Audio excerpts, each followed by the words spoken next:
Hey, I'm Decathlon Gamer. Welcome back to PCM22 Dragons. This is episode number 21. It's the tour of Langkawi, and it's mostly sprint stages. And then there's this one big, massive mountain stage. So the entire GC is dependent on what happens in this stage. Whoever wins this stage wins the overall, and that's the target. Therefore, this is the only stage that I'm bothering to play out of the tour. But it's a big one. Before we get into what's coming and the climb, let me give you a brief update, a little surprise event that, well, it's a bit of a rarity in this game, but it does happen. I don't think it's happened a single time in PCM22 for me until now. In PCM21, I think it happened 2 to 3 times over the course of the year of playing that one. And I think it happened a little more frequently in PCM20, maybe 3, 4, 5 times over the course of that one. Anyway, what that was essentially is a bug of some sort. The game is supposed to autosave, but you close the game and you open the game back up, and it's not completed the autosave successfully. And you're seeing that whatever progress could have or should have been made over that period has not. Well, we had just finished the Cadell Evans Great Ocean Road Race, having finished third. I did my follow-up after that. There was plenty of time after the stage itself was completed, but I did close the game following that one.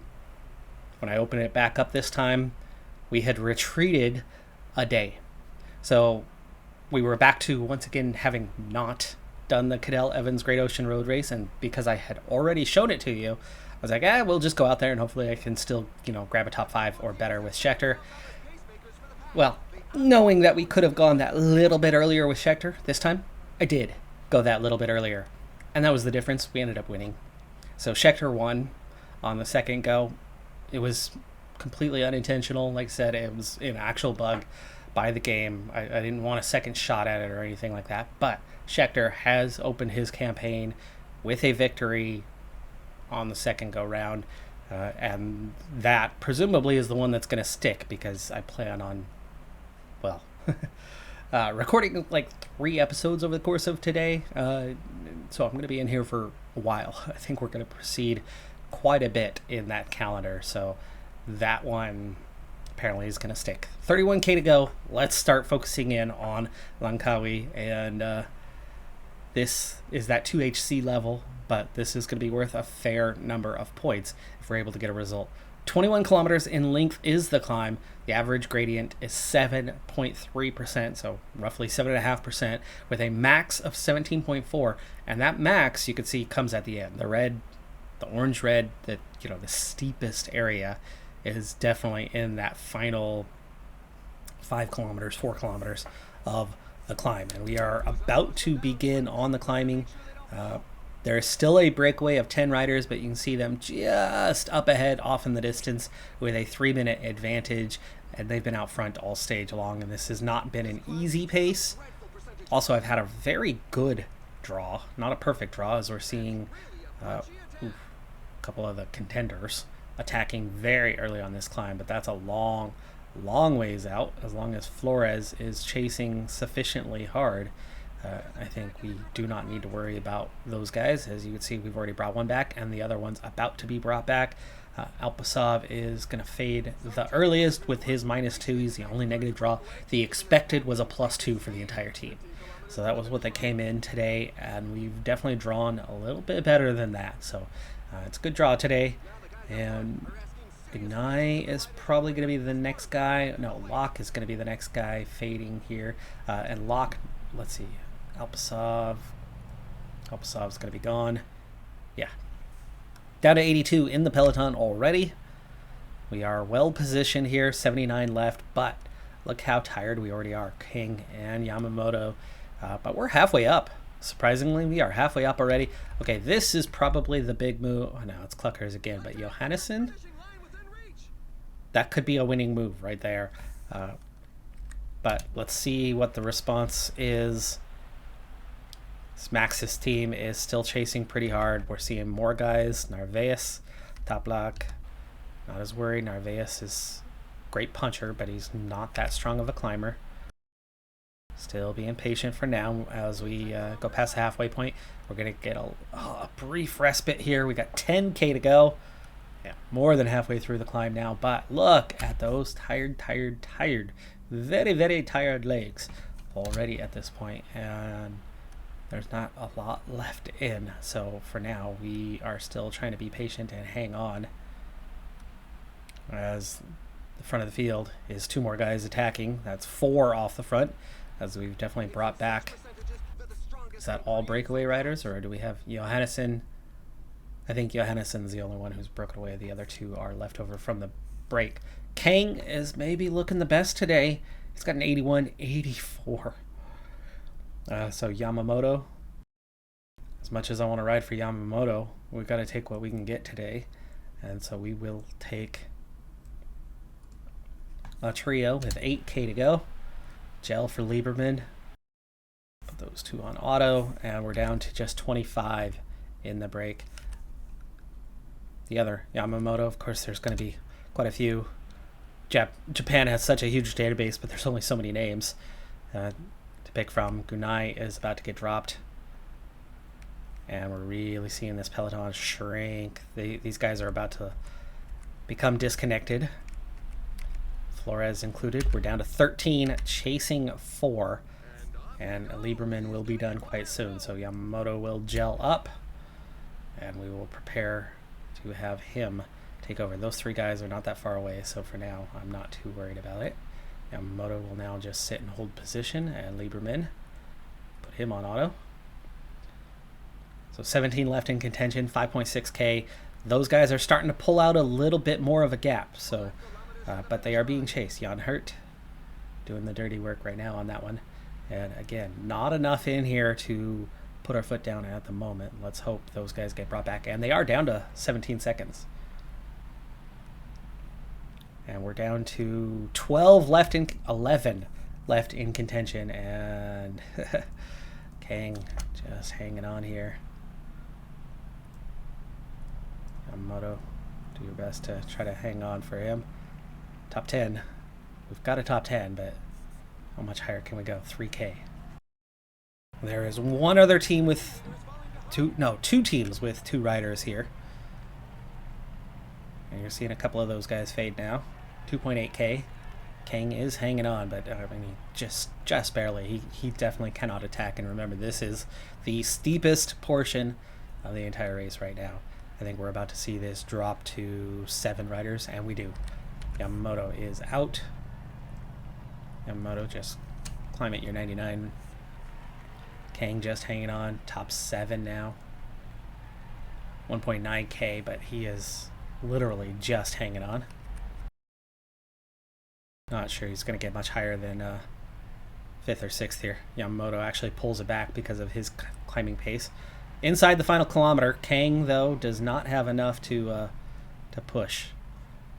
We're going to have to go pretty gently towards the finish line. He's going to get 6th place, it looks like. Maybe 5th. 400 meters. Kang overtaking for 5th place. Sprinting towards the finish line, but he's out of energy now. Camargo has taken the win. Non-Asian riders in the top 3, of course, as we have this Asian race. Aiden Kang, the first non-Western entity to finish. Yamamoto, the second. Edward Zhang. Edward Zhang is out of Hong Kong, is the first non-us Asian entity to finish. But yeah, 2 guys in the top 10 and 15th for Lieberman certainly is quality, but I was hoping for a win, but wasn't to be today. Kang came close, but not close enough. Another update of World Tour races, starting with the E3 Saxo Bank, and we are in for that one. So far it's pretty much a given that all the one-day races we are in, including Gent-Wevelgem, Ronde van Vlaanderen in UAE is going to prolong, so UAE will still be on the grid. Not that it does us any good, as they don't have any Asian riders, but Itzulia Basque, we are out, as that is a race. So Tour de Normandie, no surprise that we are out of that one as well. So we are very, very consistent right now on picking up all of the one-day races and none of the stage races. And the depth of our squad has improved once again. So we had one 5.5-star guy and one 5-star guy, and then our third man was Die at 4.5. We now have two new 5-star guys that just came a day apart from each other about a week ago, and that's Alpasov and Locke. Alpasov now looks like this. He has maxed out his climbing, so a 79 mountain is his new rating with 79 stamina. That is very strong. It looks like Puncher is where he still has the most potential. But do we want him as a leader? As in, do I want to focus on his time trial progress that he could still make? What is his time trialing like? Really bad.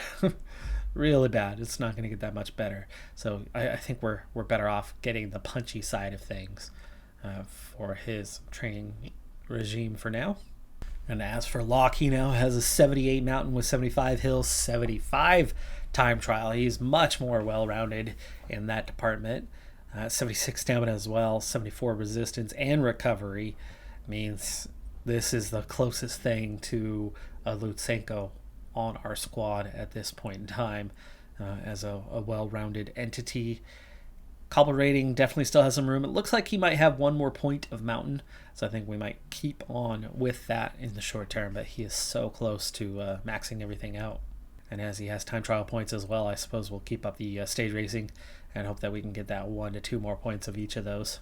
Assuming that we can afford to re-sign Schechter, we would now be looking at an almost guaranteed to retain our spot in Continental Pro, but not good enough to reach World Tour. We would just move up the grid order a little bit or stay roughly the same as where we were at. As you know, we're talking about our third man. Oscar was our second man, so both Alpasov and Locke have come in above him. So we raise both the 2 spot and the 3 spot, the 3 spot more significantly, and I said that should be enough to keep us at Continental Pro. Now without Schechter, 3 5-star guys may or may not be. So let's hope we can afford to hang on to Schechter and that he's not suddenly asking for an insane contract. I'm guessing a 5.5-star talent such as Schechter is probably going to be looking in the 25 to 30,000 range, and that's not cheap. That is not cheap, but I think we can just about afford to hang on to him long term, hopefully. Otherwise, you would bet everything you've got on him signing with Israel Premier Tech, which wouldn't be a terrible thing, at least. We move on to our first, literal 1% chance event, and I figured my best chance was to have somebody in the break, but I tried. Brandon No expended a lot of energy trying to get into the break today. Reddy also took a couple stabs at it, and we just could not get into the break. The break took a long time to form, and the 6 riders that are out there right now were briefly allowed to get a 4-minute gap, and that, when that finally did happen, happened very quickly, and then they were pulled back already down to 240, and so it didn't stay like that for long at all, and those 6 guys are going to be really tired, or at least a majority of them, assuming that it took multiple attempts for them to get out there and that they weren't just the last group to try. Assuming that quite a few of those guys took 2, 3, 4, 5, 6 attempts to get into that break. Therefore, we're definitely looking at a winner coming from the pack, and we are not going to be in a competitive state for this one. If we can crack the top 25, that would be phenomenal. Reason being, a couple things. One, I only have a single guy with a good cobble rating, and that's Chu.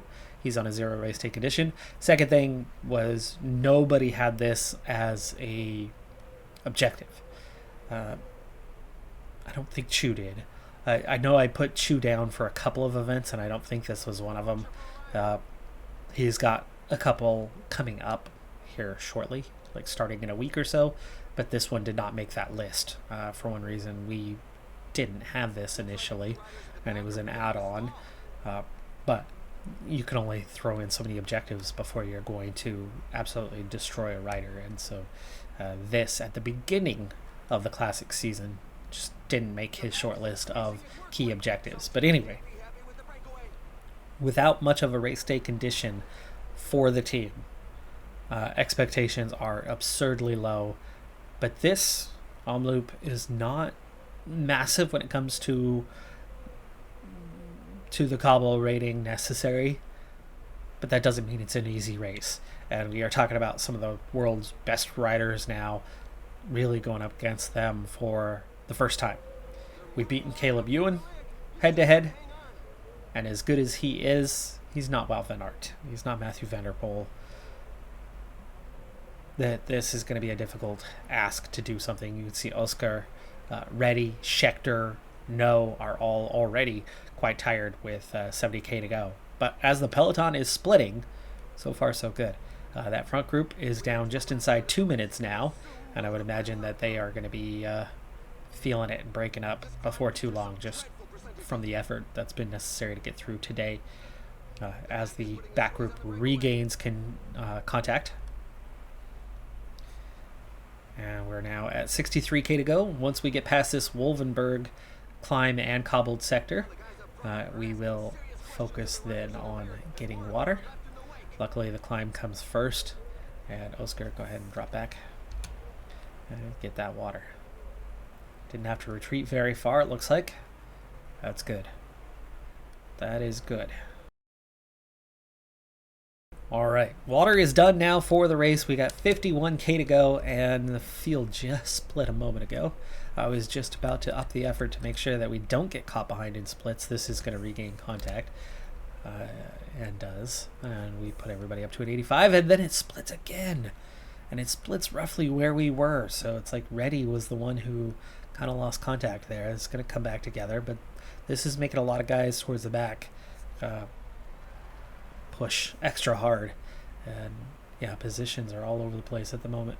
Oscar is fading. He's the first one down, exhausted, 44k to go, and these guys should be fixing their positions and don't seem to be even trying. There we go. Now they're starting to recover their positions.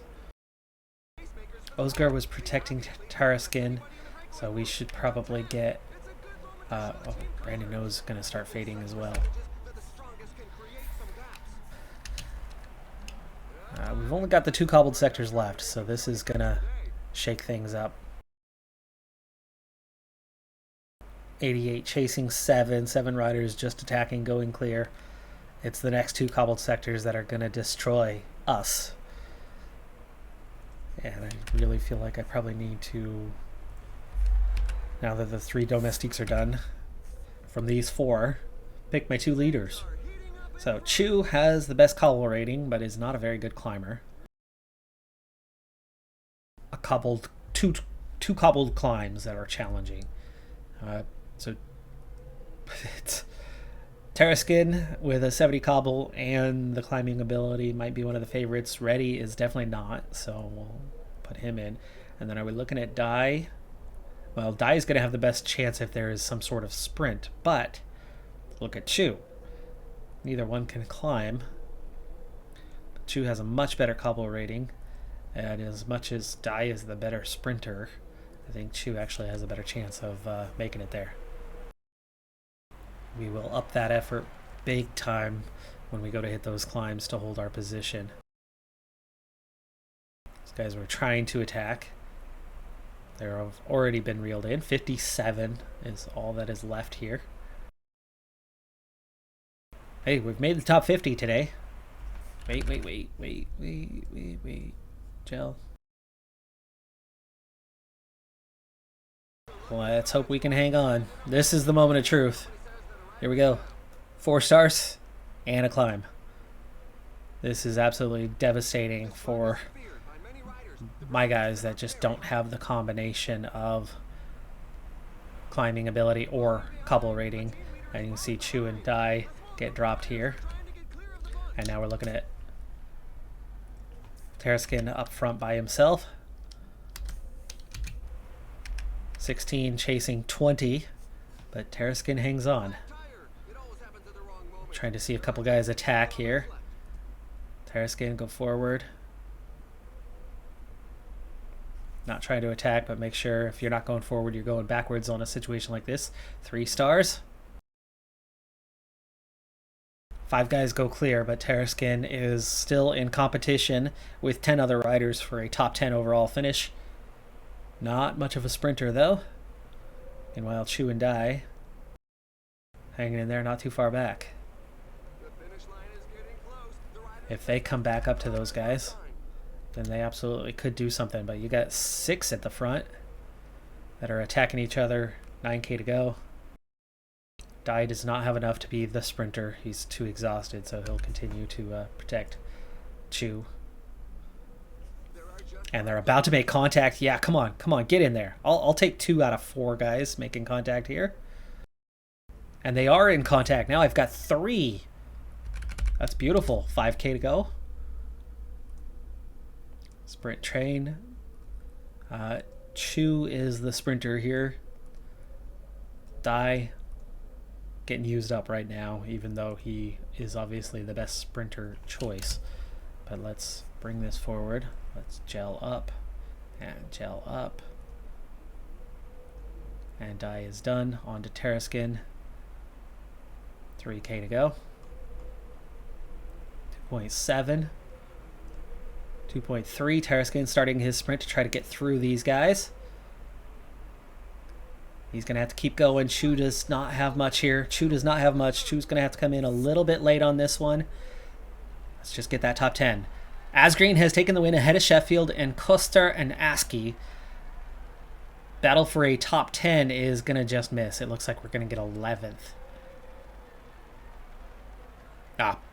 Persico steals 11th from us right at the line. Chu gets 12th. Taraskin gets 14th. That's still worth some points. And I was definitely not expecting a top 25. I was hoping for a top 25. We nearly cracked the top 20. Dai gets 20th as well, so he's going to pick up a couple of points. I'll take that. That's actually a really good result for a team that lacked climbers, a team that lacked cobble-rated guys, and lacked the race day condition. Getting anything like this was good. Now, of course, this is not going to be as difficult as some of the others. You really only have the 2 tough cobbled sectors.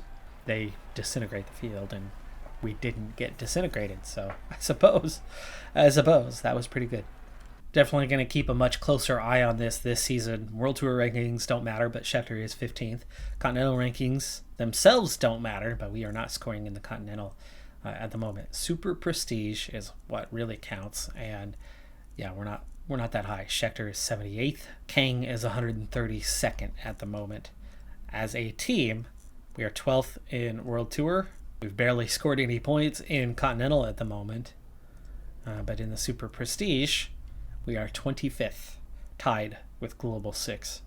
That's going to do it for this episode, though. I'm Decathlon Gamer. Like, comment, subscribe. I'll see you next time. Have a good one. Be safe out there, and bye for now.